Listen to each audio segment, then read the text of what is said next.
네, 우리 다 같이 찬미 33장 참여하겠습니다. 찬미 후에 우리 박정국 장로님 기도하시겠습니다.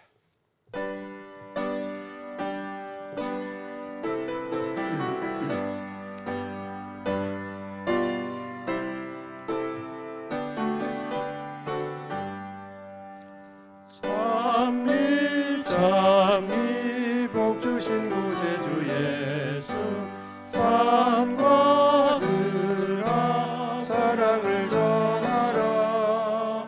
경배 정성을 다하여 경배 천군 천사 주 이름 높이세.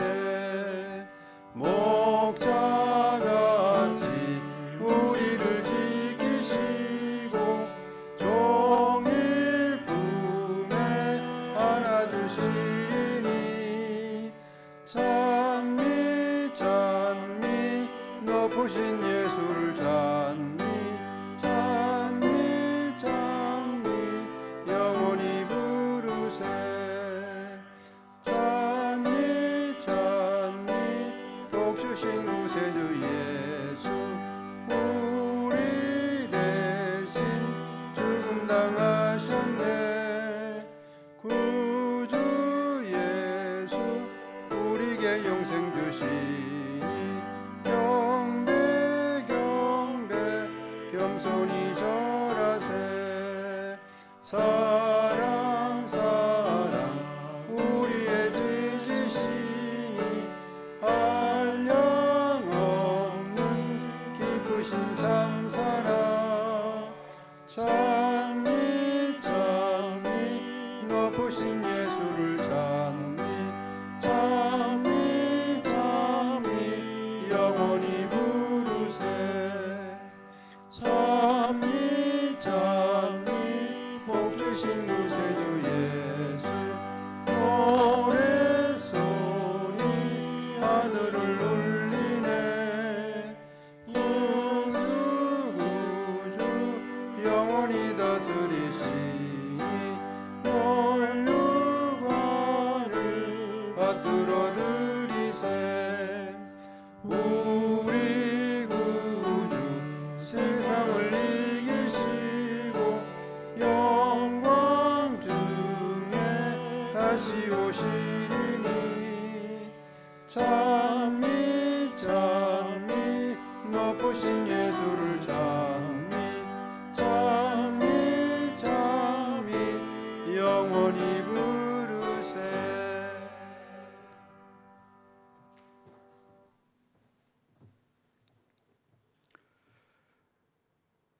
하늘에 계신 아버지, 오늘 우리에게 주님께서 특별히 복 주시는 날을 허락하여 주시고 주의 전에 참여하여 주님의 귀한 성호를 찬양하며 주님께 우리의 소원을 아뢰고 하나님께서 준비하신 말씀을 들을 특별한 시간을 우리들의 각각에게 허락하여 주신 은혜 감사드리옵나이다. 주님, 혼탁한 세상 가운데 이 시대를 꿰뚫어 볼 수 있는 눈을 저희들에게 허락하여 주시옵소서.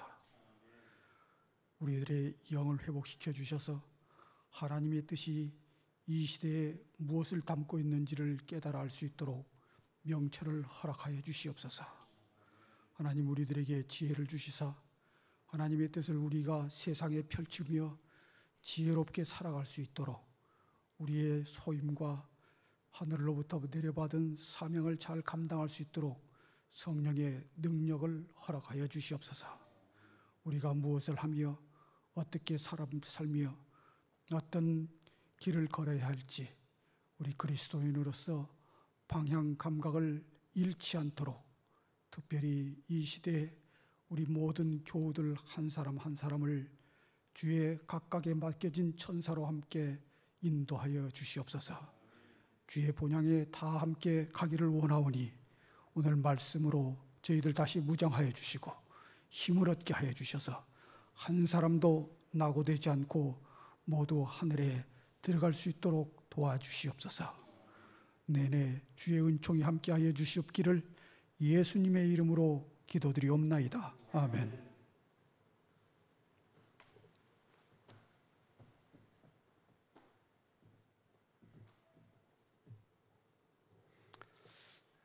이 시간 우리 헌금 드리는 시간을 갖도록 하겠습니다. 헌금에 대한 말씀입니다. 로마서 12장 1절의 말씀입니다. 그러므로 형제들아 내가 하나님의 모든 자비하심으로 너희를 권하노니 너희 몸을 하나님이 기뻐하시는 거룩한 산 제물로 드리라. 이는 너희가 드릴 영적 예배니라. 헌금 드리는 시간을 갖도록 하겠습니다. 헌금 드리는 방법은 몇 번 말씀드린 바와 같이 두 가지 방법으로 드리는 방법을 잘 알고 계시리라 믿습니다. 그 두 가지 방법 중에 한 가지를 선택하셔서 드려주시면 되겠습니다. 이제 우리 헌금 참여하겠습니다.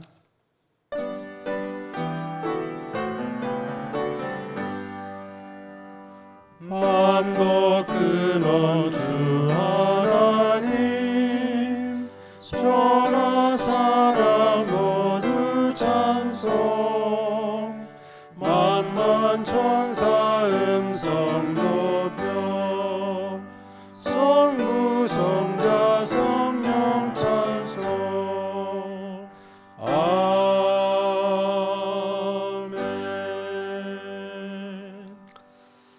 하늘에 계신 아버지 하나님, 저희들에게 한 주간 재물 얻을 능을 주시고 또 저희들이 준비한 헌금을 주님께 드릴 수 있도록 축복해 주셔서 감사합니다. 비록 우리의 교회는 아직 못 나오지만 있는 처소에서 준비한 헌금을 주님께 드려 주님께 영광을 돌리게 하여 주시옵소서. 모든 손길 위에 하나님의 축복과 은혜가 함께 하셔서 우리 중에 주시는 모든 은혜를 따라서 주님께 영광된 청지기의 직분을 잘 감당하도록 축복해 주시옵소서. 예수님 이름으로 기도드리옵나이다. 아멘.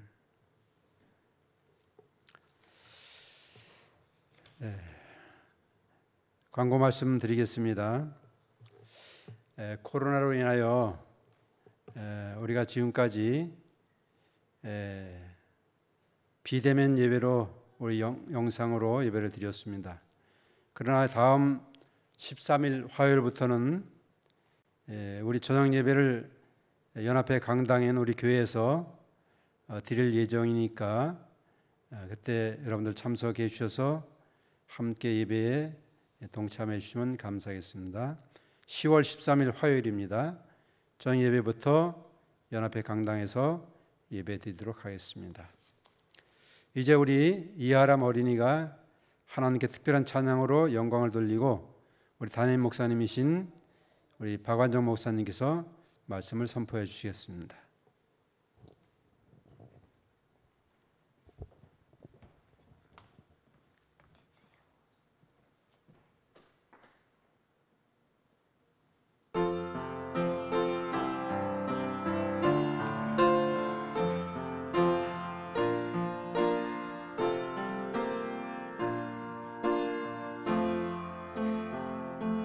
약할 때 강함 대신에 나의 보배가 되신 주 나의 모든 것 주 안에 있는 보물을 나는 포기할 수 없네. 주 나의 모든 것 예수 어린 양 존귀한 이름 예수 어린 양 존귀한 이름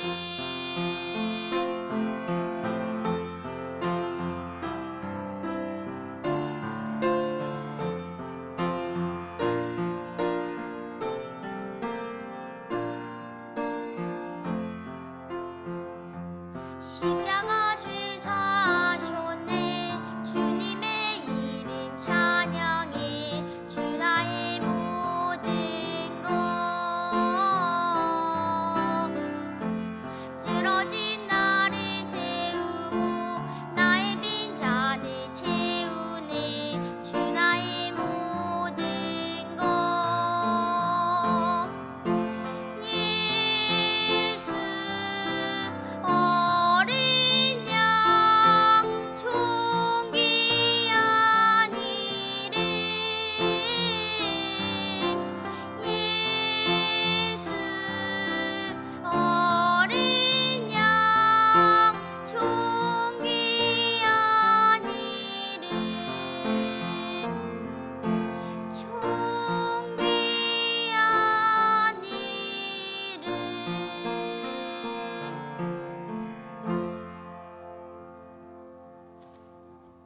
귀한 찬양으로 우리 하나님께 영광을 돌려주시고 우리의 마음을 하나님께 가까이 이끌어주신 이하람 어린이에게 감사를 드립니다. 하나님의 훌륭한 도구로 앞으로 사용이 되기를 바랍니다. 지난 한 주간도 하나님의 은혜 가운데 평안하셨습니까? 주님의 은혜가 우리의 삶 가운데 함께함으로 기쁠 때나 슬플 때나 우리 하나님과 함께 동행하는 그 발걸음, 영원한 발걸음이 되시기를 바랍니다. 저는 오늘 여러분들에게 드릴 말씀의 제목을 열매 없는 무화과 나무에 필요한 십자가 걸음이다 라고 하는 제목으로 말씀을 드리겠습니다. 나무에 필요한 것은 걸음입니다. 나무와 걸음과의 관계를 이 시간을 통해서 우리가 살펴보도록 하겠습니다. 무엇이든지 시작점이 있습니다. 지구의 시작점은 창세기 1장 1절 태초에 하나님이 천지를 창조하시니라. 초대교회의 시작점은 무엇이었을까요? 요한복음 19장 34절에 보면은 우리 예수님께서 십자가에 돌아가셨을 때에 창으로 옆구리를 찔렀습니다. 피와 물이 나왔다 이렇게 말씀을 하고 있습니다. 예수님의 터진 옆구리에서 초대교회가 시작되었다. 우리는 그렇게 해석을 하고 있고 또 그렇게 알고 있습니다. 그러면 초대교회 성도들의 시작점은 무엇이었을까요? 초대교회 성도들의 신앙의 시작점은 무엇이었을까요? 사도행전 2장 37절과 38절 앞부분을 같이 읽겠습니다. 시작. 그들이 이 말을 듣고 마음에 찔려 베드로와 다른 사도들에게 물어 이르되 형제들아 우리가 어찌할꼬 하거늘 베드로가 이르되 너희가 회개하여. 초대교회 성도들의 신앙의 시작점은 하나님의 말씀을 듣고 마음이 찔리는 것이었습니다. 여러분, 하나님의 말씀을 듣고 마음이 찔리는 것, 여기 가시에 찔린 아픈 손가락을 우리가 좀 생각해 보겠습니다. 혹시 여러분 중에서 손가락에 가시에 찔렸다면은 어떻게 하시겠습니까? 바로 조치를 취하지 않겠습니까? 손가락에 가시가 찔렸는데 살 깊은 곳에 가시가 박혀 있다면 뾰족한 핀을 가지고 살 안에 있는 가시를 뽑아내지 않겠습니까? 가시를 손가락 안에 그냥 두는 사람은 없을 것입니다. 왜요? 가시를 만약에 손가락 안에 그냥 그대로 두면 골마, 그래서 어려움을 당할 수가 있기 때문인 것입니다. 초대교회는 하나님의 말씀을 듣고 마음이 찔렸다라고 말을 하고 있습니다. 자신의 손가락에 가시가 찔려 있다고 하는 것을 하나님의 말씀을 통해서 알게 된 것입니다.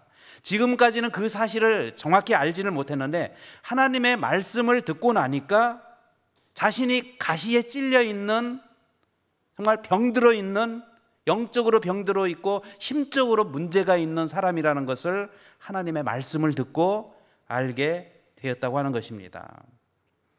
이때 백성들이 뭐라고 얘기했습니까? 가시에 찔려 있는 자기 자신의 모습을 바라보면서 우리가 어찌할꼬? 여러분, 이 손가락에 가시가 들어있어 시커멓게 멍이 들어오고 살이 아파오고 그냥 뒀다가는 고름이 잡혀있는 것을 깨달은 후에 우리가 어찌할꼬라고 외치게 되었습니다. 여러분, 이에 대한 베드로의 답은 무엇이었습니까?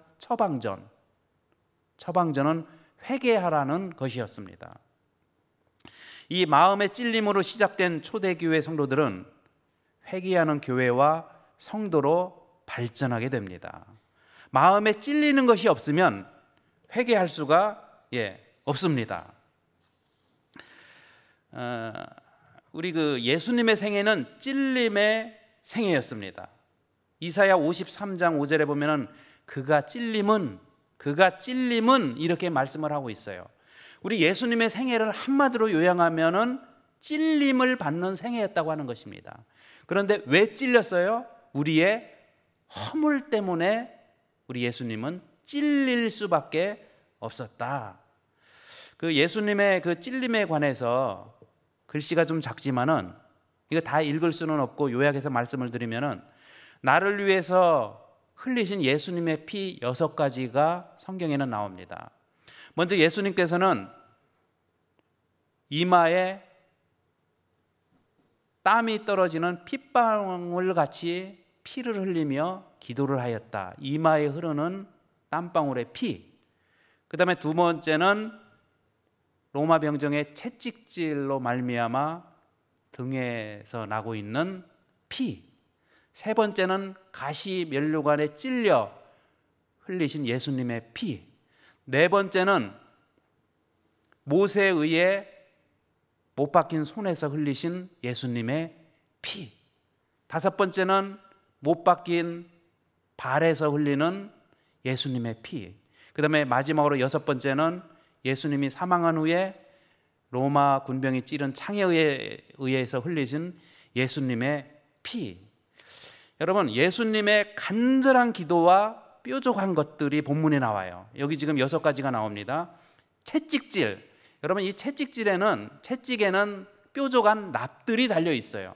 그래서 한 번 휘두를 때마다 살점이 뜯겨져 나옵니다. 가시는 어떻습니까? 가시가 얼마나 뾰족합니까?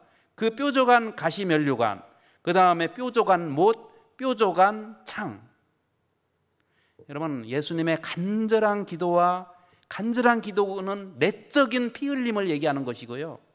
그 다음에 채찍질과 가시와 못과 창은 외적인 피 흘림을 얘기하고 있습니다. 그런데 예수님께서 피를 우리 자신 때문에, 우리를 위하여 흘리셨다고 하는 것입니다. 여러분, 예수님의 찔림과 피 흘림은 누구의 허물 때문이었다 말하고 있습니까? 이사야 53장 5절에 보면은 아까 우리가 읽었지요. 그가 찔림은 우리의 허물 때문이었다. 그 다음에 예수님께서는 왜 온 몸과 영혼의 찔림을 받으셨습니까? 우리는 나음을 받았도다. 혹시 예수님의 찔림으로 말미암아, 그 보혈로 말미암아 우리가 죄인된 우리가 나음을 입을까? 나음을 입을 수 있는 유일한 방법이 그 방법이기 때문에 우리 예수님께서는 찔림을 받으셨고, 찔림을 받는 것에 관해서 회피하지 않으셨다고 하는 것입니다. 예수님의 마음속에는 온통 죄인된 우리들의 나음만이 들어 있었던 것 같습니다. 여러분 한번 생각해 보십시오. 여러분들의 가족 중에 누가 아프면 하루 종일 무슨 생각만 듭니까? 그 아픈 가족, 그 사람이 생각이 나는 거예요. 하루 종일. 어떻게 하면 나을까? 어떻게 하면 낫게 할 수 있을까? 이렇게도 뛰어보고 저렇게도 알아보고. 여러분, 그것이 우리가 가족이기 때문에 그렇지 않습니까? 죄인된 우리가 나을 수만 있다면 우리 예수님은 찔리고 찔려도 아무런 탓을 하지 않고 그대로 모든 것을 찔림을 받으셨습니다. 우리 예수님께서는 우리의 나음을 위해서 그분은 하실 수 있는 모든 것을 다 하셨다고 하는 것입니다. 여러분, 이마와 머리와 손발에서 피를 기꺼이 흘리시는 감내를 그분은 감당을 하셨어요.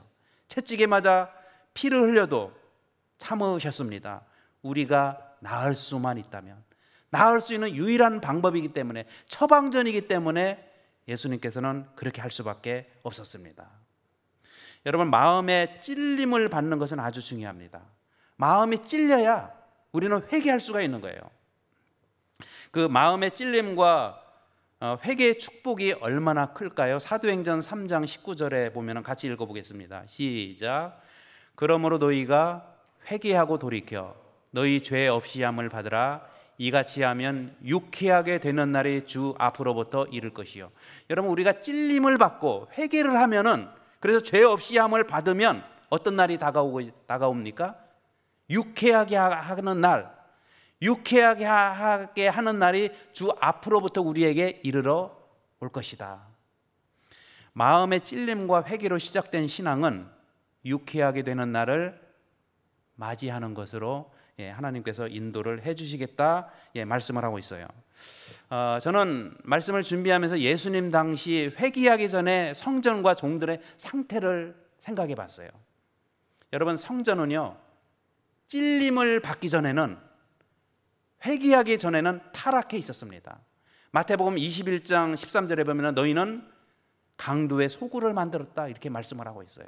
또 종들은 어떻습니까? 종들은 마태복음 23장 33절에 보면은 우리 예수님께서 이 종들을 바라보면서 뱀들아 독사의 새끼들아 이렇게 지금 말씀을 하고 있습니다. 너희가 지옥의 판결을 절대로 피할 수 없는, 여러분, 회개하기 전에, 찔림을 받기 전에, 마음의 찔림을 받기 전에 백성들의 상태는 이랬었다고 하는 것입니다.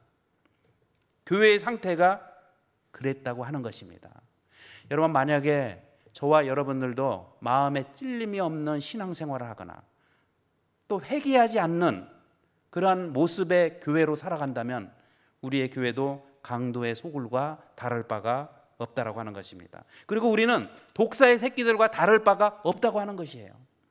여러분, 마음에 찔림을 받는 것, 말씀을 들었을 때 말씀에 말미암아 마음에 찔림을 받는 것, 그리고 회개하는 것, 여러분, 이것이 얼마나 중요한지를 우리는 알 수 있어요.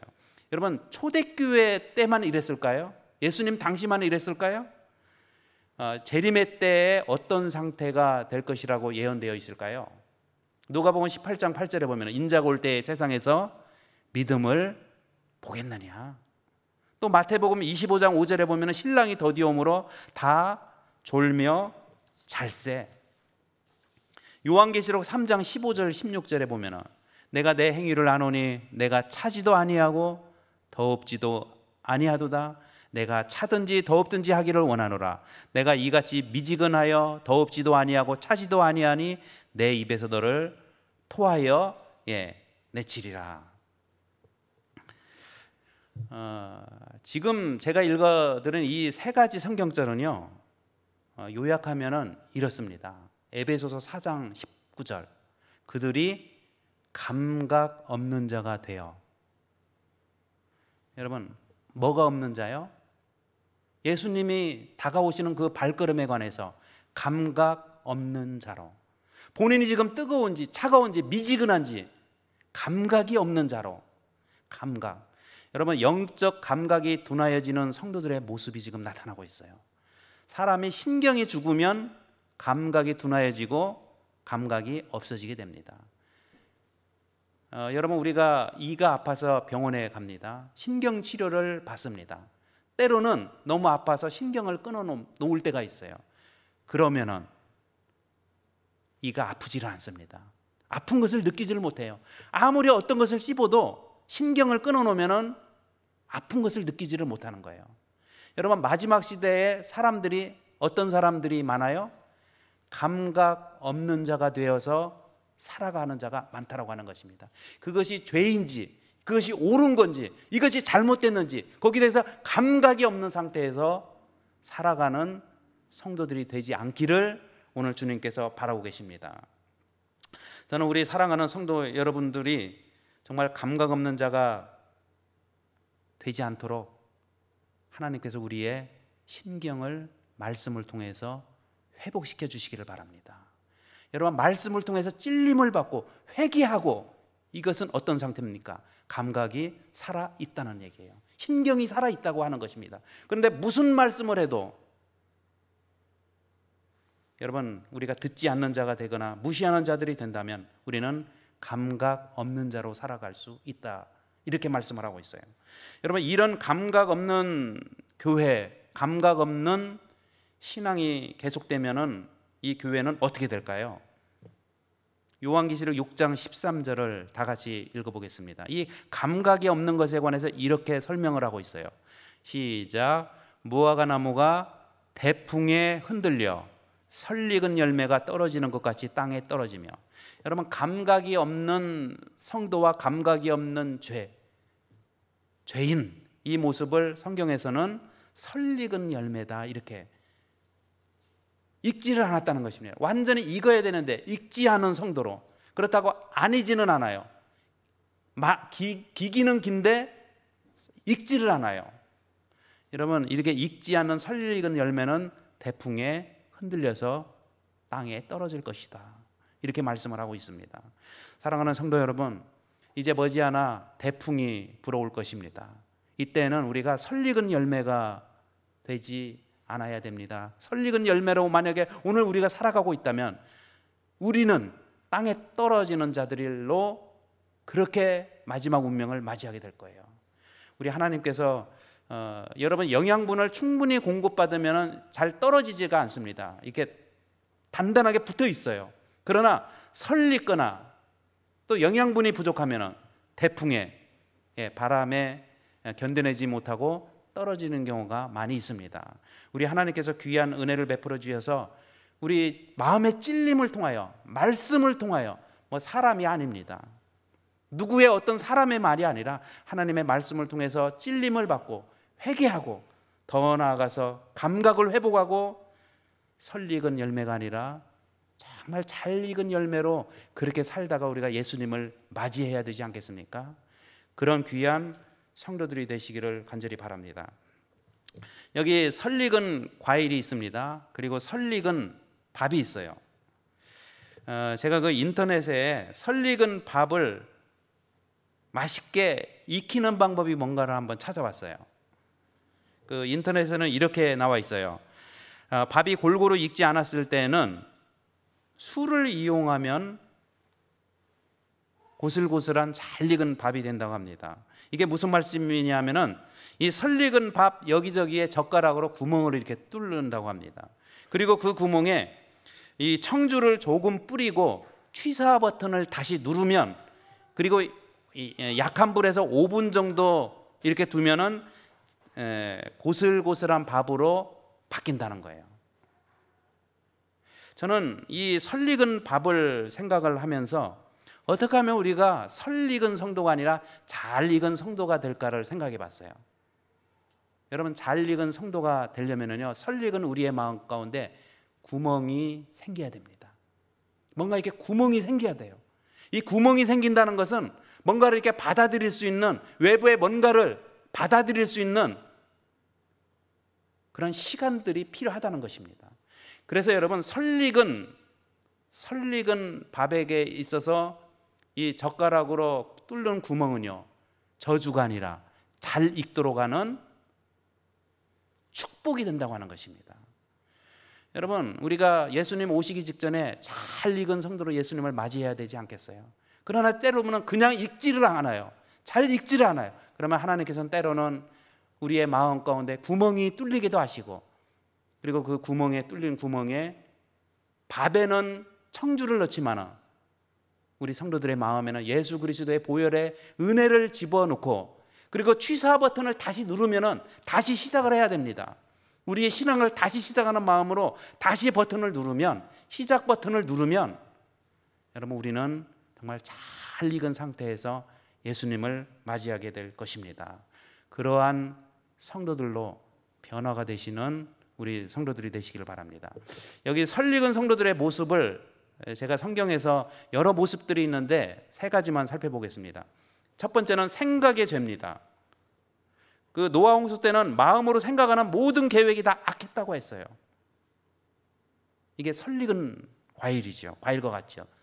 그 다음에 두 번째는 말의 죄입니다. 시편 140편 3절에 보면은 뱀같이 그 혀를 날카롭게 하니 그 입술 아래에는 독사의 독이 있나이다. 말에 뭐가 들어있어요? 독사의 독이 들어있어요. 로마서 1장 19절과 30절, 29절과 30절에 보면은요, 이 말 속에 들어있는 수군수군하는 자, 비방하는 자, 자랑하는 자. 여러분, 혀 속에 들어있는 세 가지 독사의 독은 수군수군거리는 것과 비방하는 것과 자랑하는 것입니다. 여러분, 이 세 가지를 우리는 잘 말을 우리가 할 때는요, 정말 무슨 일에 관해서 수군수군거리지 않는 성도가 됐으면 좋겠어요. 그리고 비방하지 않는 성도가 됐으면 좋겠어요. 그리고 더 나아가서 자기 자신에 대해서 자랑하지 않는 성도가 돼야 됩니다. 이 수군거림과 비방함과 자랑하는 그 순간에 우리는 독사의 독을 내뿜는 것과 똑같다 하나님께서 말씀을 하고 있어요. 그래서 이 말을 하는 모습을 보면은 우리는 설익었는지 잘 익었는지를 알 수가 있어요. 그리고 세 번째 설익은 성도들의 모습은 로마서 1장 32절에 보면 그들이 이 같은 일을 행하는 자는 사형에 해당한다고 하나님께서 정하심을 알고도 자기들만 행할 뿐 아니라 또한 이런 일을 행하는 자들을 옳다느니라. 이 말씀은요, 악을 행하는 죄의 크기와 악에 대해서 침묵하고 인정해주는 죄의 크기는 같다라고 하는 것입니다. 네, 같다. 악을 행하는 것과 악에 대해서 침묵하는 것은, 인정해주는 것은 죄의 크기가 같다. 오늘 이렇게 말씀을 하고 있어요. 이 성경에는 예수님 믿고 난 후에 설익은 나중 형편과 예수님 믿기 전의 형편에 대해서 이렇게 말씀을 하고 있어요. 자, 마태복음 12장 43절에서 45절 말씀을 우리 다 같이 한번 읽어보겠습니다. 시작. 더러운 귀신이 사람에게서 나갔을 때 물 없는 곳으로 다니며 쉬기를 구하되 쉴 곳을 얻지 못하고 이에 이르되 내가 나온 내 집으로 돌아가리라 하고 와 보니 그 집이 비고 청소되고 수리되었거늘 이에 가서 저보다 더 악한 귀신 7을 데리고 들어가서 거하니 그 사람의 나중 형편이 전보다 더욱 심하게 되느니라. 이 악한 세대가 또한 이렇게 되리라. 여러분 45절에 보면 나중 형편이 나오고 전보다 더욱 심하게 된 이 말씀이 나옵니다. 나중 형편과 전 형편이 나와요. 이 전의 형편은 뭘까요? 수리되지 않은 상태입니다. 그리고 나중 형편은요, 여기 44절에 보면 집이 비고 청소되고 수리된 집을 얘기하는 것입니다. 그런데 여러분, 어느 것이 더 좋지 않은 것으로 성경이 묘사가 되어 있어요? 나중 형편이 전보다 더욱 심하게 되었다. 여러분, 왜 이런 일이 생기게 되었을까요? 여러분, 청소하고 수리하는 거 정말 필요합니다. 그러나 가장 중요한 것은요, 비어 있다는 것입니다. 아무리 청소를 잘 해놓고 아무리 수리를 잘 해놨다고 할지라도 여러분, 한 달간 집을 비우고 집에 들어오면 먼지가 쌓입니까? 주인이 살지 않는 빈집은 여러분, 그 형편은 훨씬 더 못하다 이렇게 말씀을 하고 있어요. 여기서 말하는 주인은 누굴까요? 여러분, 예수님 아니겠습니까? 예수님은 우리의 마음 가운데 주인이 되시기를 원하세요.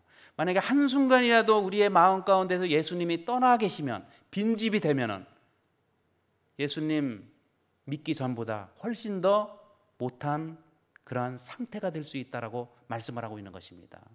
저는 우리 사랑하는 성도 여러분들이 어떠한 형편과 정말 어떠한 상황이 되든지 우리의 마음이 빈집이 되지 않기를 바랍니다. 어떠한 순간이든지 예수님을 붙잡고 예수님이 우리의 영혼에 나의 주인이 되도록, 빈집이 되지 않도록 하나님을 붙잡는 성도들이 되시기를 바랍니다. 그러면은 그 마음 가운데 거하시는 주인 되시는 예수님께서 모든 것들을 다 해결해 주실 것입니다. 그 예수님께서 지상에 계실 때에 열매 없는 무화과 나무를 저주하신 적이 있습니다. 마태복음 21장 19절에 보면은 길가에서 한 무화과 나무를 보시고 그리로 가사 잎사귀밖에 아무것도 얻지 못하시고 나무에게 이르시되 이제부터 영원토록 내게 열매가 맺지 못하리라 하시니 무화과 나무가 곧 마른지라. 여러분, 열매 맺지 못하는 나무는 마른 나무와 다를 바가 없습니다. 마음에 찔림이 없어 회개할 것 없는 상태는 마른 나무와 별 차이가 없다라고 하는 것입니다. 여러분, 마른 나무는 뭘까요? 물과 영양분을 제대로 공급받지 못하는 상태를 말합니다. 잎사귀밖에 없었다는 그 표현도 같은 말씀이에요. 여러분, 저와 여러분들은 설익은 상태가 아니라 잘 익은 그런 상태로 하나님을 맞이해야 되지 않겠습니까? 근데 여러분, 이 이야기를 좀 이해를 하기 위해서는 누가복음 13장 6절에서 9절의 말씀을 우리가 좀 이해를 해야 됩니다. 그러면은 어떻게 우리가 정말 열매 있는 나무, 또 마르지 않는 나무, 그런 나무로 살다가 예수님을 맞이할 수 있을까? 그 아주 비결이 나옵니다. 저는 오늘 이 말씀을 좀 드리기 위해서 앞에 부분을 지금까지 말씀을 드려왔어요. 누가복음 13장 6절에서 9절까지를 같이 읽어보면은 이에 비유로 말씀하시되 한 사람이 포도원에 무화과 나무를 심은 것이 있더니 와서 그 열매를 구하였으나 얻지 못한지라. 포도원 지기에게 이르되 내가 3년을 와서 이 무화과 나무에게 열매를 구하되 얻지 못하니 찍어버리라. 어찌 땅만 버리게 하겠느냐. 대답하여 이르되 주인이여 금년에도 그대로 두소서. 내가 두루 파고 거름을 주리니 이후에 만일 열매가 열면 좋거니와 그렇지 않으면 찍어버리소서 하였다 하시니라. 여러분, 이 본문에 보면 예수님께서 이 무화과 나무를 몇 년간 지켜보셨어요? 3년이라고 말씀을 하고 있어요. 이 3년의 의미가 뭘까요? 여러분, 예수님의 공생의 시간은 몇 년이었습니까? 3년 반이지 않았습니까? 다시 말씀드리면 이 무화과 나무는 3년이 지나면 열매를 맺기 시작을 합니다. 3년이 지나면. 근데 예수님께서 3년 동안 지상 봉사를 하시면서 성도들에게, 백성들에게, 또 대제사장과 제사장과 장로들과 성도들과 또 많은 사람들에게 하나님의 나라의 복음을 전하였어요. 그런데 그들의 상태가 무화과 나무에 열매가 없는 상태와 똑같았다고 하는 것입니다. 근데 여러분 8절에 보면은 금년에도 그대로 두소서 내가 두릅하고 거름을 주겠다고 얘기하고 있어요. 여기 금년은 언제일까요? 3년이 지난 해입니다. 여러분, 예수님께서 이스라엘 백성들이 그렇게 믿지를 못하고 하나님께 나오지를 못하고 회개하지 못하고 구원에 대해서 찔림을 받지 못하고 말씀에 돌아오지 못했을 때 예수님께서 마지막으로 했던 것이 무엇이었습니까?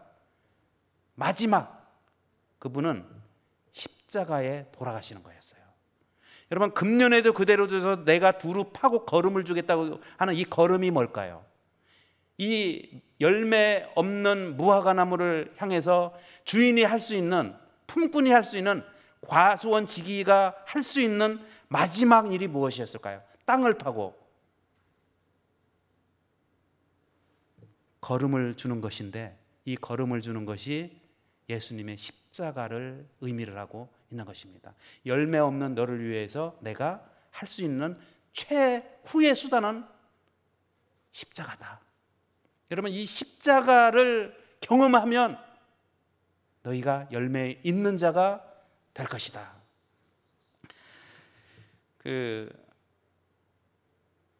이 낙엽은 거름이 되고 거름은 다시 낙엽이 된다는 말이 있어요. 또 낙엽은 죽어서 거름이 된다. 낙엽은 썩어야 거름이 되고 사라져야 생명이 된다는 말이 있습니다. 여러분, 거름은 순수해야 됩니다. 이게 무슨 말일까요? 저는 이 거름을 생각을 하면서 예수님의 십자가를 생각했어요. 3년 동안 열매를 맺지 못하고 있는 무화과 나무에게 예수님께서 마지막으로 주신 거름, 땅을 파고 거름을 주고 열매를 맺도록 하기 위해서 예수님께서 마지막으로 취하신 조치는 당신의 생명을 거름처럼 그 생명 없는 나무에게 내어주는 것이었어요. 여러분, 이 거름은 자연 상태에서 자연적으로 만들어지는 것이 가장 좋습니다. 여기 부엽토라는 게 있어요. 이 부엽토가 뭘까요? 이 부엽토는 풀과 나무 등의 낙엽 같은 것들이 썩어서 이루어진 흙을 말합니다. 그래서 미생물에 의해 분해와 부패가 되어 생긴 자연산 거름을 말하고 있는 거예요. 저는 이 부엽토가 우리에게 주는 교훈을 생각해 봤어요. 이 가을에 떨어진 낙엽은 봄에 나무를 살려주는 거름 역할을 합니다. 여러분, 만약에 이 가을에 떨어진 낙엽을, 이것을 부엽토라고 하는데, 이 부엽토는 봄에 나무를 살려주는 거름 역할을 합니다. 십자가에서 흘리신 예수님의 보혈은 열매 없는 우리를 살려주고 열매를 맺도록 하는 거름 역할을 한다는 것입니다. 그리고 여러분, 봄의 나무에서 피어난 새싹들은 잎사귀가 되어 가을에 낙엽을 떨구어 줍니다. 이것을 자연적 순환 관계라고 합니다. 저는 이 부엽토를 제가 어렸을 때 부엽토를 많이 봤거든요. 지금은 여러분 이렇게 거름을 삽니다. 사가지고, 근데 이 거름은 인위적으로 만든 거름이에요. 그러나 가장 좋은, 땅에 가장 좋은 거름은 어떤 거름이에요? 부엽토처럼 낙엽과 이런 것들이 이렇게 자연적 순환 관계에 의해서 만들어진 이러한 부엽토는 여러분 이 나무를 살리고 또 나무에게 열매를 맺도록 하는 아주 중요한 역할을 하고 있다는 것이에요. 여러분 여기 그 거름을 주는 세 가지 방법이 나오거든요. 이 거름에는 세 가지 거름이 있어요. 아마 농사 지어 보신 분은 알 것입니다. 밑거름이 있고 웃거름이 있고 옆면 시비라는 것이 있습니다. 밑거름은 뭘까요? 밑거름은 이 작물을 심기 전에 거름을 밭에 뿌리고 쟁기는 삽으로 뒤집어 주는 것으로, 그래서 땅을 부드럽게 만들어서 뿌리가 잘 뻗고 작물이 건강하게 잘 자라고, 그 다음에 땅에 생태계, 미생물과 지렁이들이 살아야지 좋은 땅이 아닙니까? 그런 땅이 될 수 있도록 유지시켜 주는 것이 밑거름 역할을 해요. 근데 밑거름은 눈에 보입니까? 안 보입니까? 땅 속에 있기 때문에 보이지를 않아요. 그 다음에 웃거름은요, 성장, 이 작물이 성장 과정에 꼭 필요할 때 주는 거름이에요. 예를 들면 꽃이 피기 시작할 때, 여러분 이렇게 꽃이 필 때는 이 식물이요 그냥 피는 것이 아니라 그가 가지고 있는 에너지를 다 쏟아 부어야지 꽃이 핀다는 거예요. 그러면은 여러분 힘이 딸리지 않겠습니까? 영양분이 딸리지 않겠어요? 그때 주는 거름이 웃거름이에요. 그리고 열매 맺기 시작을 할 때에도 또 에너지를 많이 이 식물이 이게 가지고 있어야 돼요. 그때 주는 거름이 웃거름입니다. 그리고 작물이 또 노랗게 떠서 이렇게 작물이 위험한 지경에 있었을 때 위에다가 얹어주는 거름이 웃거름이고요. 그 다음에 작물이 잘 자라지 못할 때 주는 거름이 웃거름인 것입니다. 여러분 밑거름은 땅에 보이지 않아요. 가장 기본적인 거예요. 그리고 웃거름은요 필요할 때에, 옆면 시비는 그 작물의 잎에 직접 뿌려주는 거름을 이렇게 말을 합니다. 보통은 이제 분무기를 이용을 해서 이렇게 주게 됩니다. 여러분 우리 하나님께서 밑거름과 웃거름, 옆면 시비를 좀 생각을 하면서 실물교훈 218페이지를 읽어봅시다. 우리 하나님께서 우리를, 열매 없는 우리를 살리기 위해서 얼마나 많은 노력을 하고 계신지, 이 세 가지 종류의 거름을 주시기 위해서 얼마나 애를 쓰는지 실물교훈 218페이지를 같이 읽어보겠습니다. 시작. 긍휼이 많으신 구주께서는 금년에도 그대로 두셔서 내가 두릅하고 거름을 주겠나이다 라고 그대들을 위하여 대언하시고 계시다. 이 연장된 은혜의 기간에 그칠 줄 모르는 꾸준한 사랑으로 그리스도께서 이스라엘 백성들에게 어떠한 봉사를 하셨는지 생각해 보라. 여러분 여기 연장된 은혜의 기간이 뭡니까? 3년과 3년 반 사이에 이루어지는 예수님의 십자가예요. 여러분 이 연장된 기간, 금년, 여기서 말하는 금년은 이제 연장된 기간을, 은혜의 기간을 얘기하는 것입니다. 그때 지칠 줄 모르는 꾸준한 사랑으로 하나님께서 우리에게 밑거름과 윗거름 역할을 하고 계신다는 것입니다. 우리를 살리시기 위한 애쓰심이 보이는 거예요. 여러분 실물교훈 218페이지에 보면은 예수님은 십자가상에서 아버지여 저희를 사하여 주옵소서, 자기의 하는 것을 알지 못함이니이다 라고 기도하셨다. 예루살렘에서 성령을 부어주셨고 하늘이 줄 수 있는 것은 모두 주어졌다. 여러분 이 부분을 좀 같이 읽어볼까요? 하늘이 줄 수 있는 것은 모두 주어졌다. 그리스도께서는 내 포도원을 위하여 행한 것 외에 무엇을 더할 것이 있었으랴 라고 말씀하였다. 그처럼 그대를 위한 그분의 돌보심과 수고는 줄지 않고 오히려 늘어났다.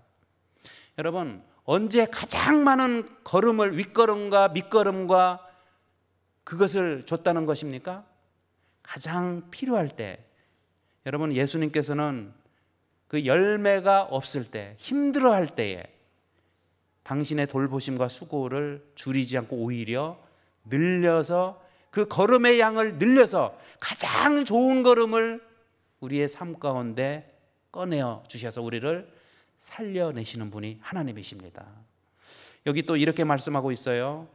그는 아직도 나 여호와는 포도지기가 되며 때때로 물을 주며 밤낮으로 간수하여 아무든지 상해하지 못하게 하리로다.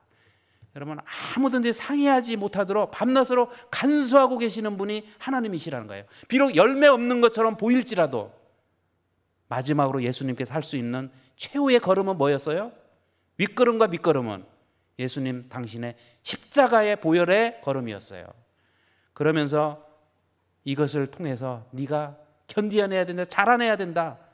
그러면서 예수님께서 물을 주고 밤낮으로 간수하셨다, 이렇게 말씀을 하고 있습니다. 우리에게 계시는 하나님은 이런 하나님이십니다. 이런 하나님이 계신 것이 얼마나 우리에게 감사합니까? 여러분, 열매 없다고 낙담하지 마시기를 바랍니다.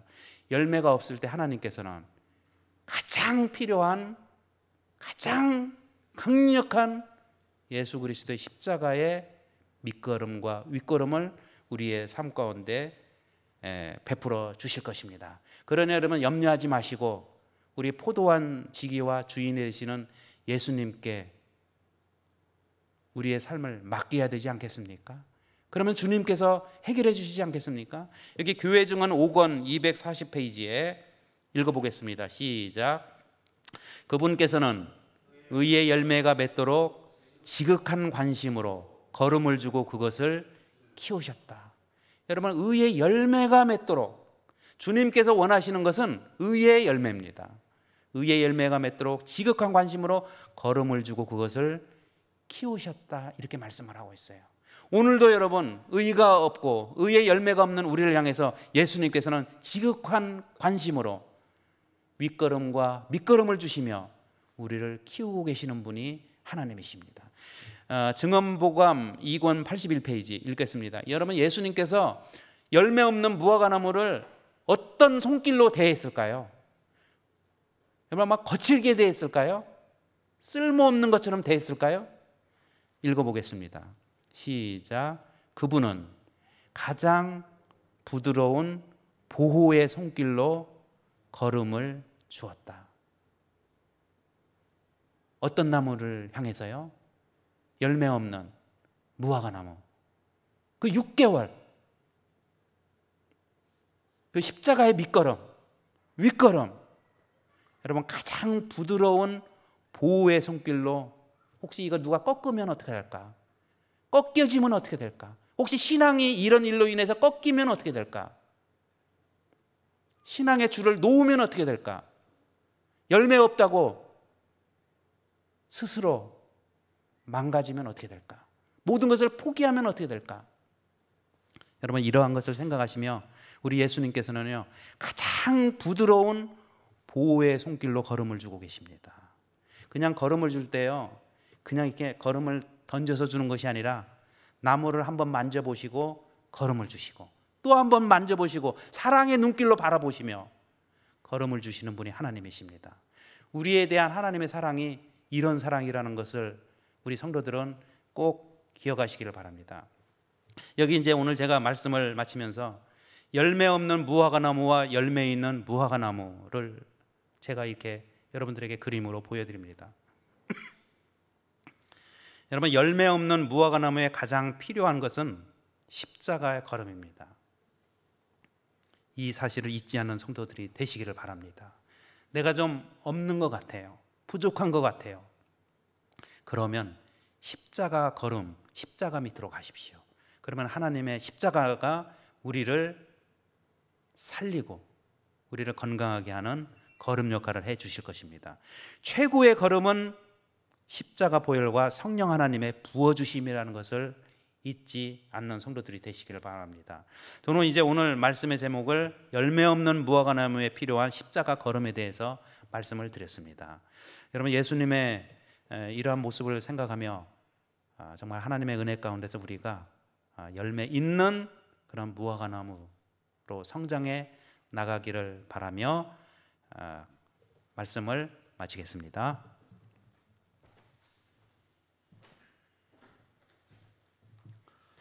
네, 우리 말씀 주신 목사님 감사합니다. 우리 찬미 345장 345장 찬미 후에 말씀 주신 목사님 기도하시겠습니다.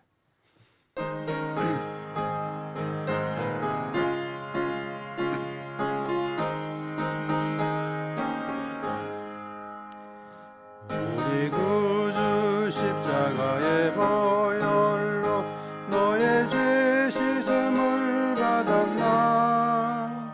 너의 죄를 씻어주는 능력을 이제 너 확실히 믿는가. 어린 양 비로소 너의 죄 씻음을 받았나. 마음속에 더러운 죄 내놓아 너의 죄 씻음을 받았나. 너는 매일 주와 함께 다니며 진실한 행동을 하는가. 어디 가나 언제 무엇하든지 십자가 붙들고 사는가. 어린 양 비로소 너의 죄 씻음을 받았나. 마음속에 더러운 죄 내놓아 너의 죄 씻음을 받았나. 구주 예수 신랑으로 맞이할 예복은 준비가 됐는가. 너는 그때 귀한 잔치 자리에 들어갈 준비가 되었나. 어린 양 비로소 너의 죄 씻음을 받았나. 마음속에 더러운 죄 내놓아 너의 죄 씻음을 받았나.